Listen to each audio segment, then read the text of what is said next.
Good morning student. Today we will discuss about the transgenic plants. आगे के पढ़ेंगे हम लोग। लास्ट लेक्चर में हम लोग ट्रांसजेनिक प्लांट के बारे में काफी कुछ पढ़ चुके हैं। ये होते क्या है बेटा, ट्रांसजेनिक प्लांट्स वो प्लांट है जिनके अंदर हम किसी भी फॉरेन जीन को इंसर्ट करवा सकते हैं या उसको किसी भी नेटिव जीन को रिमूव करवा सकते हैं, so that we can acquire our desired results. ठीक है, तो उसी सीरीज में हम लोग इंसेक्ट रेसिस्टेंस की बात कर चुके हैं, जिसका एग्जाम्पल था बीटी कॉटन। आज हम 2-3 एग्जाम्पल्स की और बात करेंगे फॉर द डिफरेंट पर्पसेस। अलग अलग पर्पस के लिए उसको हम लोगों ने डेवलप करवाया है। जैसे कि सबसे पहले आता है बेटा आपका Flavr Savr. Flavr Savr is a transgenic tomato.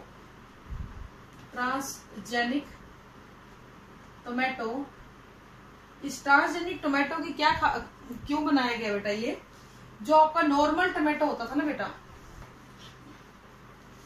जो आपका नॉर्मल टोमेटो होता था, उस नॉर्मल टोमेटो के अंदर एक पर्टिकुलर जीन था विच प्रोड्यूस पॉलीग्लैक्टोयूरिनेज।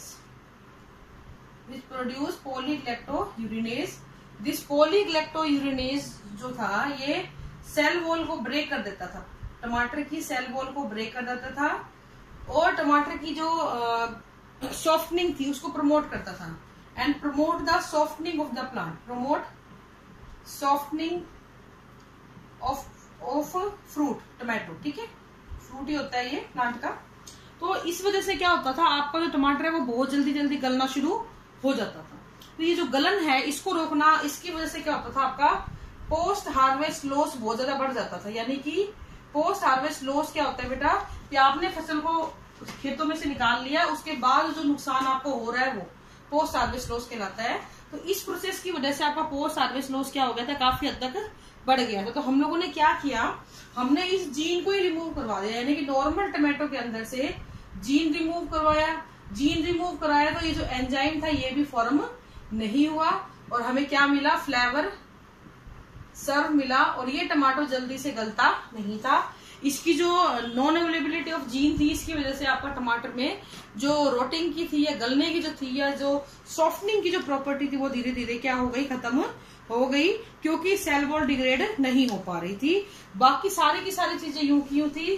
बस एक चीज आई थी कि जो आपका टमाटर था वो लंबे टाइम तक फ्रेश रहता था। तो फ्रेश रहता था काफी लंबे टाइम तक, टेस्ट में या किसी और चीज में कोई खास फर्क यहाँ पे नहीं आया था। ठीक है बेटा, तो एक ट्रांसजेनिक टोमेटो आपने बनाया to reduce the post harvest loss by removing the gene which form the polygalacturonase enzyme. Okay, तो ये आपका सेकंड एग्जांपल है ट्रांसजेनिक प्लांट का। ये थोड़ा कम पूछा जाता है, आ सकता है 1-2 नंबर में कभी पूछ लिया जाए फ्लेवर सर्व क्या चीज है। ठीक है, फिर हमने एक बनाया था एक ऐसा प्लांट जो transgenic plant for nutritional value के लिए। तो यहाँ पे आपका एग्जाम्पल है बेटा गोल्डन राइस। ये गोल्डन राइस जो था ये येलो कलर का था और ये येलो था due to the presence of beta carotene.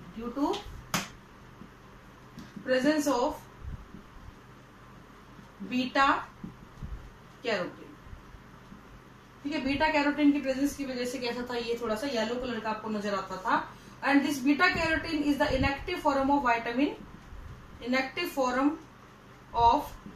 Vitamin A.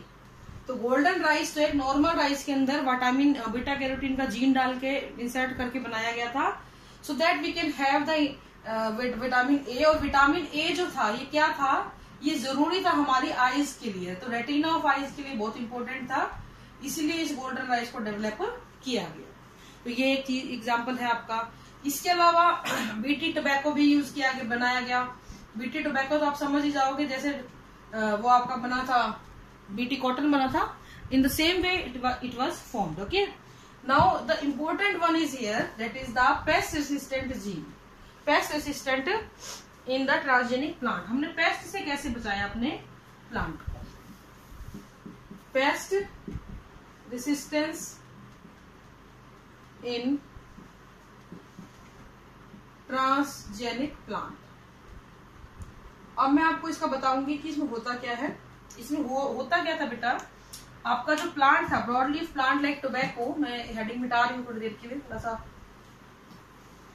आपका एक प्लांट है टोबैको। इस टोबैको प्लांट से आप बहुत अच्छी यील्ड लेते हो। आपको पता है तंबाकू कमर्शियल स्केल पे बेचा जाता है, उगाया जाता है पैसे कमाने के लिए।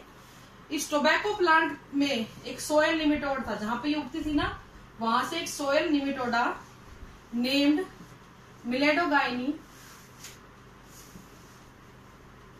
इनकुग्नेशिया, देखो बोलने में सब अलग अलग बोलते हैं, मिलेडोगाइनी इनकुग्नेशिया था। ये एक निमेटोड था सॉइल, जो इसको इन्फेस्टेशन कर देता था, यानी इसके अंदर बहुत सारे निमेटोड का इन्फेस्टेशन देखा गया था टोबैको के अंदर, जिसकी वजह से आपके टोबैको की जो यील्ड थी वो क्या हो जाती थी बेटा, घट जाती थी।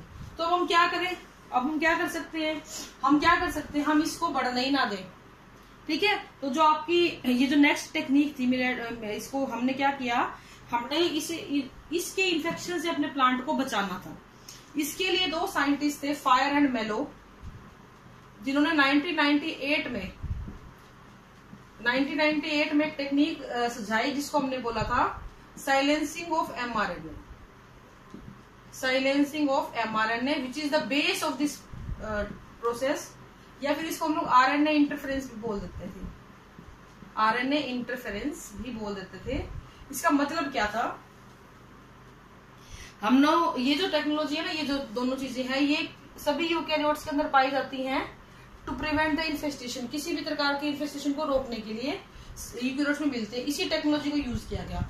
अगर मैं इस बात को समराइज करूं तो मैं ऐसे कह सकती हूँ कि हमने इस निमेटोडा के आरएनए को बढ़ने ही नहीं दिया, इस आरएनए को हमने ब्लॉक कर दिया, इसको साइलेंट करवा दिया, या इसको इंटरफेयर कर दिया, ताकि ये अपने आप को एक्सप्रेस नहीं कर पाए, ठीक है। तो ये चीज हमने यहाँ पे यूज की। इसके लिए हमने क्या किया बेटा, एग्रोबैक्टीरियम लिया। आपको पता है ये प्लांट प्लाज्मिड होता है, प्लांट के अंदर यूज किया जाता है। एग्रोबैक्टीरियम प्लाज्मिड को एक ऐसे डीएनए के साथ इंसर्ट करवा दिया होस्ट सेल के अंदर, और होस्ट क्या था आपका यहाँ पे, तो होस्ट सेल के अंदर डलवा दिया। तो इसके वजह से क्या हुआ,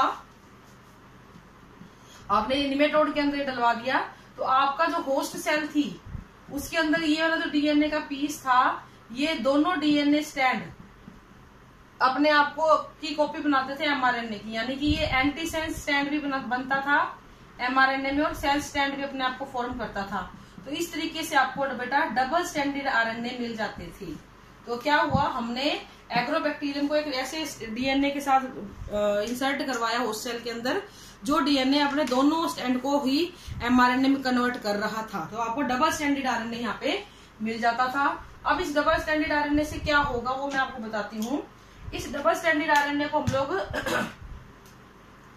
कटवाते थे डाइसर एंजाइम से। तो डाइसर एंजाइम को यूज करके इस डबल स्टैंडर्ड आरएनए को हम छोटे छोटे टुकड़ों में तोड़ देते थे, जिसको हम बोलते थे siRNA, that is small interfering RNA. अब ये जो स्मॉल इंटरफियरिंग आरएनए होते थे ना बेटा, इसको हम लोग राइबो न्यूक्लियस से काम करवाते थे, इसका ट्रीट करवाते थे। राइबो न्यूक्लियस क्या करता था, इनको तोड़ देता था, इनको फ्री कर देता था ऐसे, ठीक है। अब ये जो आरएनए बने, ये क्या करते थे, निमेटोडा अपना आरएनए बना रहा है, जैसे ये आरएनए के पीस बना लिए उसने बहुत सारे, तो ये सारे इनके साथ जाके जुड़ जाते थे, ठीक है, इसके साथ। अब ये जैसे इनके साथ जुड़े तो ये आरएनए क्या हो गया बेटा, अब देखो जरा ब्लॉक हो गया। क्या ये आरएनए अपने को एक्सप्रेस कर पाएगा, नहीं कर पाएगा। अब निमेटोड में जितना भी आरएनए बन रहा था उसके रिगार्डिंग ना तो प्रोटीन बना और ना ही क्या बना बेटा, एंजाइम बना। तो धीरे धीरे ऑर्गेनिज्म क्या हो जाएगा, मरना शुरू हो जाएगा। तो ये जो पैरासाइट है ये क्या हो जाएगा बेटा, डाई हो जाएगा, खत्म हो जाएगा। और इस तरीके से हमने इस इन्फेस्टेशन को क्या कर दिया, खत्म कर दिया था। तो कहने का मतलब है कि हमने एक ऐसा डीएनए होस्ट सेल के अंदर डलवा दिया जिस डीएनए के दोनों स्टैंड एमआरएनए बनाते थे। उन दोनों स्टैंड के एमआरएनए की वजह से आपका जो मेन होस्ट का आरएनए बनता था ना निमेटोड का, उस आरएनए को ब्लॉक कर दिया जाता था। अगर ये अकेला होता ना तो ये अपने आप को एक्सप्रेस कर लेता, हमने इसको एक्सप्रेस ही होने नहीं दिया। इसके एक्सप्रेशन को हमने यहाँ पे क्या कर दिया बेटा, कंट्रोल कर दिया। तो इस तरीके से हमने इसको एक्सप्रेस होने से रोका, और आपका जो इन्फेक्शन था उसको हमने क्या कर दिया बेटा, प्रिवेंट कर दिया था, ठीक है। अब आता है ये हो गया आपका, इसको आइडेंटिफाई कैसे करोगे पेपर के अंदर। निमेटोड में ऐसी क्वेश्चन आएगा, पेस्ट रेसिस्टेंस पे आ सकता है क्वेश्चन, या आरएनए इंटरफेरेंस के बारे में बताओ, या फिर साइलेंसिंग ऑफ एमआरएनए में बताओ। तो ये वर्ड आपको आइडेंटिफाई करने पड़ेंगे क्वेश्चन के अंदर। नाउ हमने 4 पढ़े हैं, इंसेक्ट रेसिस्टेंट, के लिए हमने पढ़ा बीटी कॉटन, पेस्ट रेसिस्टेंस के लिए हमने पढ़ा निमेटोड को कंट्रोल करना, उसके साइलेंसिंग को एमआरएनए करवाई। इसके अलावा हमने पोस्ट हार्वेस्ट लॉस को खत्म करने के लिए हमने पढ़ा फ्लेवर सर्व। फिर उसके बाद हमने एक गोल्डन राइस पढ़ा न्यूट्रिशनल वैल्यू के लिए। 4 चीज हमने यहाँ पे पढ़ी है। नाउ द एडवांटेज की अगर हम बात करें, क्योंकि एडवांटेज और डिसएडवांटेज दोनों ही होते हैं, एडवांटेज और डिसएडवांटेज, फायदे और नुकसान। तो एडवांटेज की मैं अगर आपसे बात करूं बेटा, तो एडवांटेज में क्या होता था, फायदा क्या था, देखो ये एक तो ये सारे फायदे थे, इंसेक्ट से बचाता था, पेस्ट रेसिस्टेंस था, पोस्ट हार्वेस्ट लॉस को कम करता था, न्यूट्रिशनल वैल्यू को इंक्रीज करता था। इसके अलावा हर्बिसाइड रेसिस्टेंस भी था, एबायोटिक स्ट्रेस को भी झेल लेता था, एबायोटिक स्ट्रेस को भी झेल जाता था, ये इसका फायदा था। ये जो है आपका फाइटो रेमिडिएशन में भी हेल्प करता था, ठीक है, अपने अंदर मेटल वगैरह को एक्यूमुलेट कर देता था, सॉइल की फर्टिलिटी को डिक्रीज नहीं होने देता था, सॉइल फर्टिलिटी को मेंटेन करता था। तो ये कुछ इसके फायदे थे, ठीक है। सैलिनिटी को टॉलरेट करता था, टॉलरेट द सैलिनिटी। तो ये सारी चीजें इसके फायदे थे। नुकसान क्या थे, मोनार्क बटरफ्लाई की मोर्टेलिटी रेट देखी गई ड्यू टू बीटी कॉटन। जहां जहां पे बीटी कॉटन उगाई जाती थी उस एरिया में मोनार्क बटरफ्लाई ग्रो करना बंद कर गई थी। ये इसका सबसे बड़ा नुकसान था, यानी कि ये एनवायरमेंटल हजार्ड करने लग गया था, एनवायरमेंट की और ऑर्गेनिज्म के साथ इंटरफेयर करने लग गया था। डेलिब्रेटेड एसोसिएशन होता था इसका किसी और प्लांट के साथ, नॉन स्पेसिफिक होस्ट के साथ जाके जुड़ने लग गया था, जिसके लिए बने ही नहीं थे उसके साथ जाके जुड़ने लग गया था, उसमें भी चेंजेस लाने लग गया था। अगर हम ह्यूमन की बात करें तो ह्यूमन में ये एलर्जी कोज कर रहा था, ह्यूमन के एलिमेंट्री किनाल के जो भी ऑर्गेनिज्म थे उनको इंटरफेयर कर रहा था, एलिमेंट्री किनाल के ऑर्गेनिज्म को इंटरफेयर कर रहा था। और सबसे बड़ी बात, इकोनॉमिकली बहुत महंगा पड़ रहा था, टेक्निक जो थी इकोनॉमिकली काफी एक्सपेंसिव थी। तो ये कुछ इसके डिसएडवांटेज, ठीक है बेटा। तो हमने आपको अब तक पेस्ट ट्रांसजेनिक प्लांट के बारे में बताया। In the next lecture we will discuss about the transgenic animal. This is all for today. Thank you and have a nice day.